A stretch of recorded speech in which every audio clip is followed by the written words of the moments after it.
اعوذ باللہ من الشیطان الرجیم بسم اللہ الرحمن الرحیم الحمد علی اہلہ والصلاۃ علی اہلہا اما بعد۔ ناظرین کرام السلام علیکم ورحمۃ اللہ وبرکاتہ۔ ہمارا یہ پروگرام کہ جس کا عنوان ہے بہار رمضان اور قرآن، اور جیسا کہ آپ تمامی حضرات کو معلوم ہے کہ ہم اپنے اس پروگرام میں ہر دن کی دعا ترجمے کے ساتھ بیان کرتے ہیں، لہذا تمامی مومنین و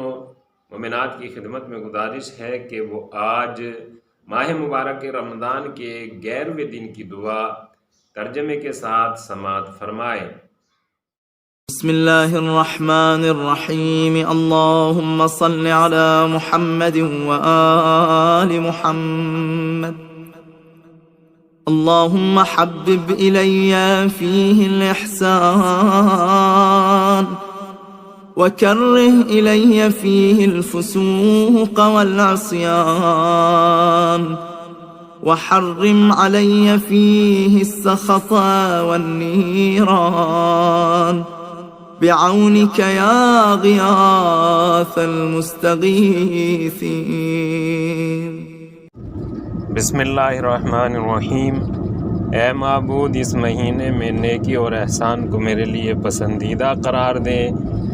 برائیوں اور نافرمانیوں کو میرے لیے ناپسندیدہ قرار دے، اور اپنی ناراضگی اور بھڑکتی ہوئی آگ کو مجھ پر حرام فرما۔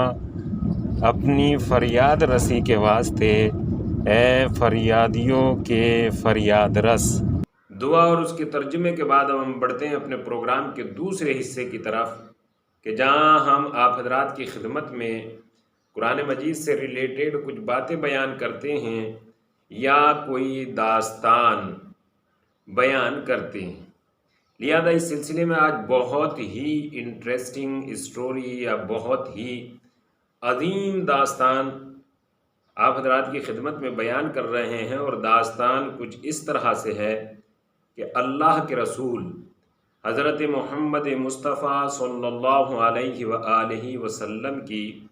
خدمت اقدس میں ایک عربی شخص آیا، اور آنے کے بعد انہوں نے بارگاہ پیغمبر میں یہ ریکویسٹ کی، یہ درخواست کی، اے اللہ کے رسول، آپ مجھے کچھ نصیحت فرما دیجیے، جو نصیحت میری دنیا و آخرت کے لیے میرے لیے سرمایہ اور میرے لیے سامان کی حیثیت حاصل کر لے۔ اللہ کے رسول حضرت محمد مصطفیٰ صلی اللہ علیہ وآلہ وسلم نے بس 2 لفظ ارشاد فرمائے، اور آپ نے کیا ارشاد فرمایا؟ لا تغضب، غصے نہ ہونا۔ دیکھیے غصہ، جس کے سلسلے میں مولا کائنات حضرت علی ابن ابی طالب علیہ السلام یہ ارشاد فرماتے ہیں، الغضب شر ان اطلقہا دمرہ۔ غصہ ایسی برائی ہے کہ اگر اسے اس کے حال پر چھوڑ دیا جائے گا تو وہ تمہیں برباد کر دے گا، غصہ۔ لہذا اس کو کنٹرول میں رکھنے کی ضرورت ہے، چونکہ غصے کی جو مثال دی جاتی ہے وہ آگ کی طرح دی جاتی ہے، کہ غصہ آگ کی طرح ہے جو لکڑی کو جلا کر راکھ کر دیتی ہے۔ ایسے ہی غصہ ہے جو انسان کو بالکل ایک دم مثلاً کمزور بنا دیتا ہے، اور اس کی وہ اپنے کنٹرول میں نہیں رہتا، اس کی سمجھ میں نہیں آتا کہ مجھے کرنا کیا ہے۔ تو غصے کے سلسلے میں بہت روایات اور حدیث، لہذا آج یہ غصے کے سلسلے میں اور غصے کو کنٹرول میں رکھنے سے آدمی کتنی بڑی مصیبتوں سے بچ سکتا ہے، اس کا بھی اندازہ اس داستان میں لگایا جا سکتا ہے۔ تو اللہ کے رسول کی خدمت میں آیا تو اللہ کے رسول نے بس 2 لفظوں میں ایک نصیحت کر دی، اور وہ نصیحت یہ کہ لا تغضب، غصے نہ ہونا۔ یہ شخص اللہ کے رسول حضرت محمد مصطفیٰ صلی اللہ علیہ وآلہ وسلم کی یہ نصیحت اور یہ بات سن کر اپنے گھر اور اپنے وطن کی طرف واپس پلٹا، اور جب یہ اپنے گھر پہنچا تو اس نے دیکھا کہ اس کے گھر والے پڑوس کے گھر والوں سے لڑ رہے ہیں، بحث کر رہے ہیں، جھگڑ رہے ہیں۔ جیسے ہی یہ قریب پہنچا اور اس نے اپنے گھر والوں کو اس حالت میں دیکھا، غصہ تو اسے بھی بہت آیا، لیکن چونکہ ابھی فوراً ہی اللہ کے رسول کی نصیحت اسے یاد تھی، تو اس نے اس غصے پر کنٹرول کیا، اور کنٹرول کرنے کے بعد اچھے انداز میں یہ ان لوگوں سے پیش آیا کہ جو ان کے فیملی ممبر سے لڑ رہے تھے، جھگڑ رہے تھے، اور اس نے بالکل ایک دم گڈ مینر میں اچھے اخلاق کے ساتھ ان سے دعا سلام کیا، اور دعا سلام کرنے کے بعد ایک بات یہ کہی کہ اگر میرے گھر والوں نے تمہارا کچھ نقصان کیا ہے تو میں اس نقصان کی قیمت ادا کرنے کے لیے تیار ہوں، لہذا یہ لڑائی جھگڑوں کو یہیں پر ختم کیا جائے، ورنہ بات بہت آگے تک بڑھ جائے گی۔ لہذا جب اس اچھے انداز سے اس آنے والے نے ان سے بات کی تو اس کا اثر یہ ہوا کہ انہوں نے اس بحث کو چھوڑ کر الگ الگ ہو گئے، اور الگ الگ ہو جانے کے بعد وہ اپنی نارمل زندگی گزارنے لگے۔ سوال یہاں یہی ہے کہ اگر یہ شخص، یہ انسان جس نے اپنے غصے کو کنٹرول میں رکھا اور اچھے انداز میں سامنے والوں سے باتیں کی، تو وہ بھی مان گئے اور جھگڑا آگے بھی نہ بڑھا، اور اگر یہ انسان اپنے غصے پر کنٹرول نہ کر پاتا اور یہ بھی جاتا اور جانے کے بعد فوراً اس بحث میں، اس جھگڑے میں کود پڑتا، تو نہ جانے وہ جھگڑا کہاں تک بڑھتا، اس کا اندازہ نہیں لگایا جا سکتا۔ تو ایک اچھی بات نے یا غصے پر کنٹرول کرنے نے ان دونوں فیملی ممبرز کو کتنے بڑے جھگڑے سے بچا لیا۔ چونکہ عرب کے جھگڑے بھی مشہور جھگڑے ہوتے ہیں، ان کے یہاں اگر جھگڑے شروع ہو جائے تو ایک ایک بات پر وہ ایک لمبے عرصے تک لڑتے اور جھگڑتے رہتے ہیں۔ لہذا اس ایک بات نے، اس ایک اچھے انداز نے کتنے بڑے نقصان سے بچا لیا جس کو سوچا نہیں جا سکتا۔ اب اگر جھگڑا آگے بڑھتا تو ہو سکتا تھا کوئی جانی نقصان بھی ہو جائے، اور اگر جانی نقصان نہ بھی ہوتا تو جھگڑے میں مالی نقصان تو حتماً ہوتا ہے۔ اور عرب کی وہ حالت اور کیفیت کہ وہاں کے حالات ایسے تھے کہ ان کے یہاں مال کا نقصان بہت بڑا نقصان سمجھا جاتا تھا، اور اگر مال کا نقصان ہو جاتا تھا تو وہ اپنے آپ کو سروائیو نہیں کر پاتے تھے۔ لہذا ہر طرح کے نقصان سے بچا لیا ان دو لفظوں نے۔ وہ دو لفظ یہ ہے کہ ہمیں آؤٹ آف کنٹرول نہیں ہونا چاہیے، ہمیں اپنے غصے پر کنٹرول رکھنا چاہیے، کیونکہ غصہ آگ کی طرح ہے، اور آگ خود اسی لکڑی کو راکھ بناتی ہے جس میں وہ لگتی ہے، کسی دوسرے کو نقصان نہیں پہنچاتی۔ لہذا اس سلسلے میں ہم اس داستان سے یہی سبق حاصل کرتے ہیں کہ ہمیں اپنے غصے کو کنٹرول میں رکھنا چاہیے۔ اس میں ہماری بھی بہتری ہے، ہماری فیملی ممبرز کی بھی بہتری ہے، اور ہمارے پڑوسیوں، نیبرز کی بھی بہتری ہے۔ لہذا آئیے بس ان تمام باتوں کے بعد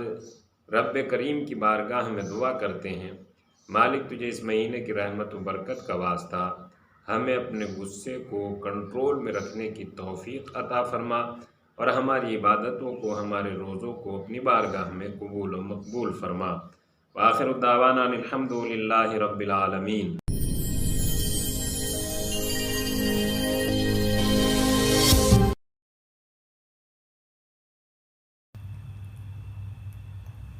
اعوذ باللہ من الشیطان الرجیم، بسم اللہ الرحمن الرحیم۔ حضرات مومنین سلام علیکم۔ نوحے کے چند اشعار جناب خدیجہ سلام اللہ علیہ کے حال پر جناب ہلال رضوی صاحب کا کلام ہے، ان کی صحت و سلامتی اور توفیقات میں اضافے کے لیے ایک آواز بلند صلوات اللہم صلی علی محمد و آل محمد وعجل فرجہم۔ زہرا یتیم ہو گئی، خالق دعائی ہے، زہرا یتیم ہو گئی، خالق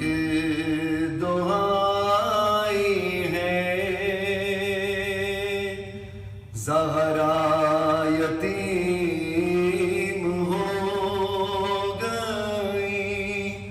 خالق دعائی ہے، زہرا یتیم ہو گئی،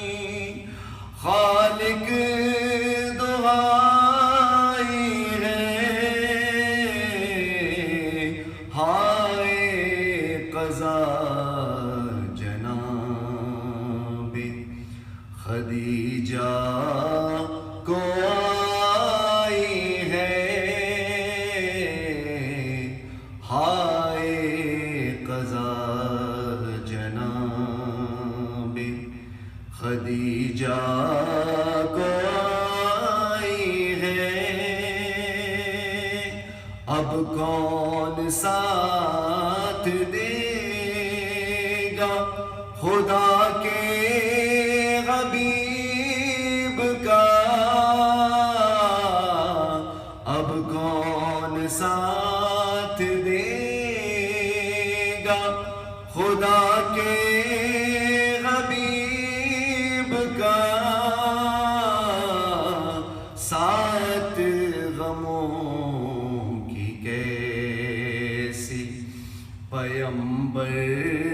پہ آئی ہے، سات غموں کی کیسی پیمبر پہ آئی ہے، ہر زہرا پکاری روک دو، تابوت تھوڑی دیر، زہرا پکاری روک دو، تابوت تھوڑی دیر، جی بھر کے ماں کو دیکھ لوں، وقت جدائی ہے، جی بھر کے ماں کو دیکھ لوں، وقت جدائی ہے، ارے اماں تمہارے بعد جیوں گی میں کس طرح، اماں تمہارے بعد جیوں گی میں کس طرح، دنیا زندگی پہ گھٹا غم کی چھائی ہے، ارے بابا یہ کیا ہوا نہیں سنتی میری صدا،